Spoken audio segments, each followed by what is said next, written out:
Hi, everybody, and welcome to Des and Lauren. Today, we are covering an interesting article from abroad that would be typical of our Stranger Than Fiction series. And in this article, someone did something that to many would be inexplicable, but we're going to share our thoughts on this. We might be completely off the mark. Tell us if you think we're off the mark. But I want you to consider a few things that are very real. This man opened an aircraft door in mid-flight as they were approaching landing. They were 2 to 3 minutes away from landing, a couple of hundred meters off the ground, and he just wanted to get off the plane, he says, and he ripped the door open. And the people on the plane were obviously terrified. The plane depressurized rapidly. People had difficulty breathing, etc. And I want to try and look at the mindset of someone that does that. He was in his 30s, so he's typically part of the younger generation that's been in a school system that is very unique, and especially in South Korea, where this man is from, or the Korean area, the school system is very rigid. They employ the United Nations and UNESCO's ideals perfectly, and it's important to understand what this creates in someone's mind, wanting something immediately when they feel like it, they're not considering anyone else, many of those things. And I want to bring that back to South Africa. Lauren. Okay, great. Passenger opened emergency exit door mid-flight, says he felt suffocated after terrifying footage showed every passenger's worst nightmare unfolding. So I want you to put in the comments if you are scared or apprehensive about flying. Please let us know. It'll be interesting to see who takes to the skies bravely and who actually I'm does actually so. concerned about the fact that people didn't tackle him to the ground or do something. You know, the passengers. I mean, tell me what you would do if you were on a plane and you saw someone trying to open the door in mid-flight. If you think you would even get that far, because I can tell you, if I was sitting anywhere near an idiot trying to open the door mid-flight, he's going to go down really fast. I suppose it's not so easy to open a door. So No, it's actually quite a process. you would have been there a while. So I suppose we need to teach flight attendants We don't need to teach anyone anything. To me, this is about the mentality and the mindset. The fact that it actually happened and the age of this person. I think all these things are relevant and needs to be considered. I don't think a lot of people understand the impact that the current schooling systems are going to have on society. I'd like to add to that parenting methods, because parenting has changed a lot from when you were young to when I was young. Oh, he's my age. And also we'll have to look at how the different countries approach parenting as well. But basically, a man who opened an emergency exit door while a plane was hundreds of feet above the ground told police he did it because he felt suffocated. To me, I would call that, besides being mentally disturbed, that's just being a brat. He went through the whole flight, no issue. The plane was busy landing and he decided he wanted to get off. I suppose he might be lying about the suffocating part. Horrifying video shows passengers gripping onto their seats as the wind billowed into the aircraft as it descended towards the South Korean city of Daegu on Friday. Daegu on Friday. Please put in the comments if you've had any scary stories as well on flights. Children began shaking with fear and crying when the door of the Asiana Airlines plane opened suddenly, witnesses said.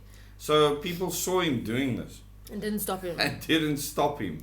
I'm very concerned about that because to me that is the crux really. Firstly, that there's a person that wanted to do this, was bratish enough to follow through, and then that he wasn't stopped. Some 12 passengers were so terrified that they were sent to hospital with breathing difficulties once the plane landed safely in Daegu Airport at 12:40 p.m. local time, with the door still open.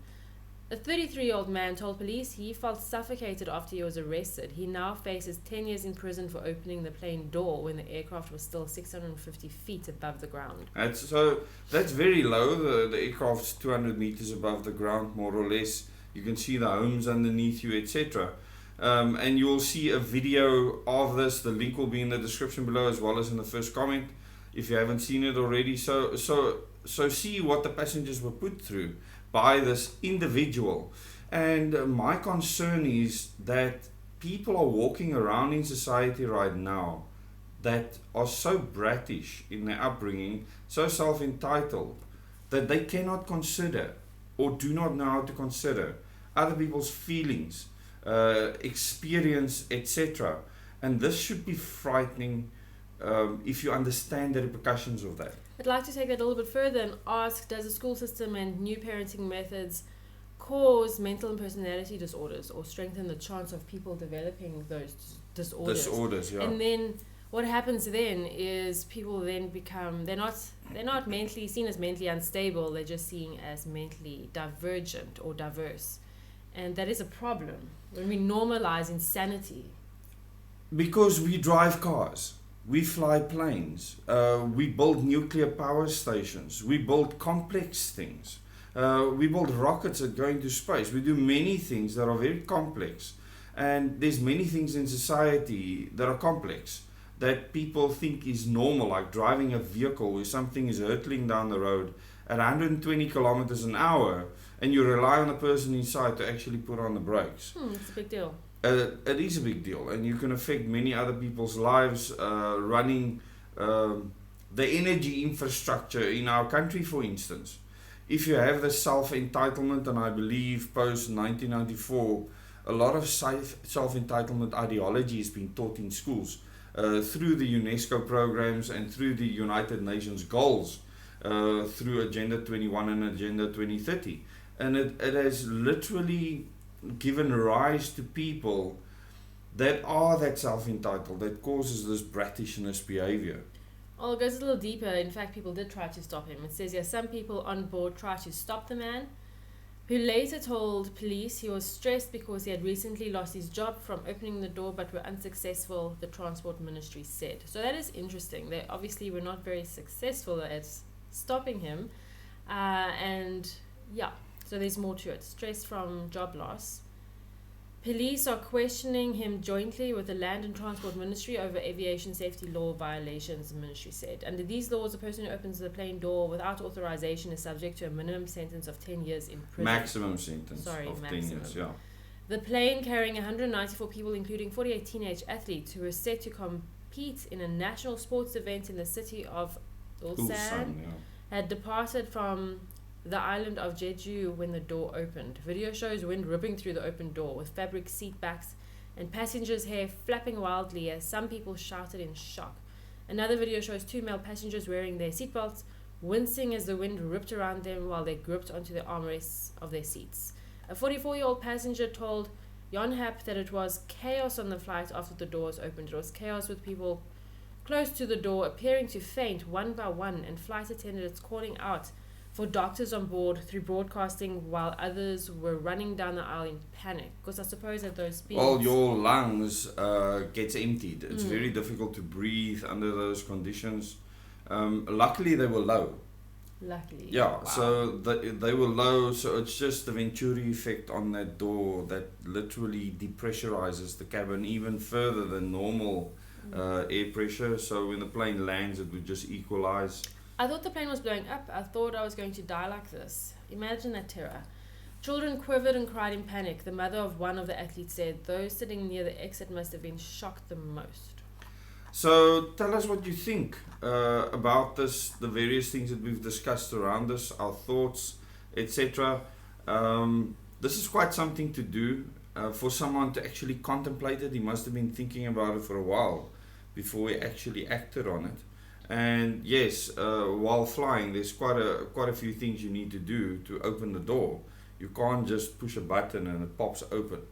So give us your thoughts, and remember to subscribe to this channel. Click the bell icon if you want to watch more videos like this. Any last thoughts, Lauren?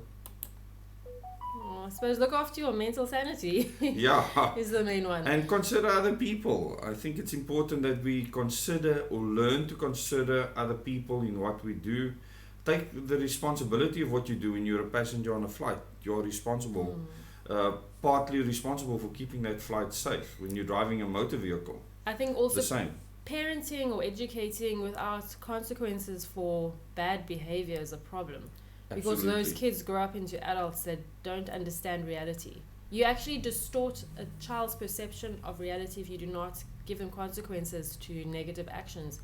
And that will translate into various ways in their adulthood. That's not good for the rest of us that are subject to their behavior. Certainly not. And this affects the entire planet. This is not linked to global politics. This is linked to a global agenda where the youth will literally implement things that will remove our freedom. Because an event like this, they will now have stricter measures on flights. Well, I think the entire direction, not this specifically, but the direction we're going is flightless. We've come so far with Correct. being able to master the air and the sky. And soon, according to policies that people want to implement at government level, we won't have the right to fly. I suppose unless we're super wealthy. Well, yeah, I suppose the elite will always have their private jets to fly around. Like when they go to Davos, to the World Economic Forum, you will have hundreds of private jets standing there while they are preaching that jets should be out of the sky. So thank you so much for watching this video, and please remember to share this with your friends and family on your social media platforms. Like the video, and liking and sharing and commenting helps the algorithms to show it to as many people as possible.